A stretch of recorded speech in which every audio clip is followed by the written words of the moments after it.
dans Chuck Actu, l'émission où l'actualité française est tellement absurde qu'on a arrêté d'inventer des blagues. À Nantes, rue de la Duchesse, il est 2 heures du matin. Un bijoutier dort chez lui. Enfin, il dort jusqu'à ce que plusieurs personnes entrent chez lui.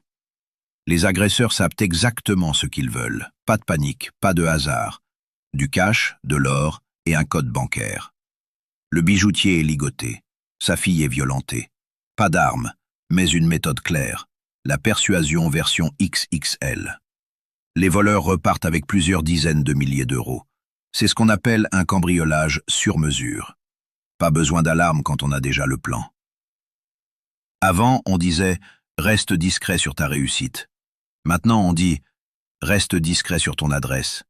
Et quand ce ne sont pas des adultes organisés, ce sont parfois des mineurs qui improvisent. À Mont-de-Marsan, 2 mineurs de 15 ans placés au foyer de l'enfance auraient tenté de brûler leur éducatrice. Le matériel, un déodorant, un briquet. Comme quoi on peut rater son orientation scolaire, mais réussir son entrée en garde à vue. L'éducatrice s'en sort avec quelques cheveux brûlés. Physiquement, ça va. Psychologiquement, on imagine.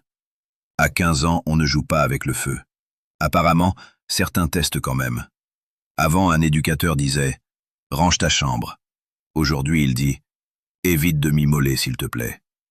Et pendant que certains jouent avec le feu, d'autres frôlent le pire. Au Plessis-Trévise, un voisin fait quelque chose d'extraordinaire.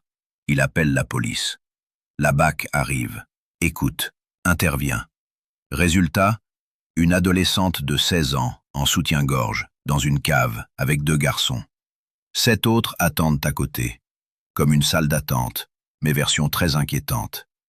Plusieurs mineurs sont placés en garde à vue. Le parquet reste prudent. L'enquête commence.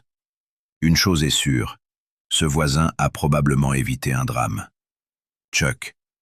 Le vrai héros de cette histoire, ce n'est pas un super-héros, c'est un riverain attentif. Voilà pour cette semaine dans Chuck Actu.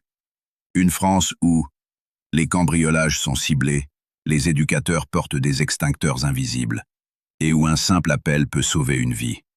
On en rigole ici, parce que sinon, il faudrait s'inquiéter sérieusement. Chuck Actu, le journal qui plaisante, mais qui n'invente rien.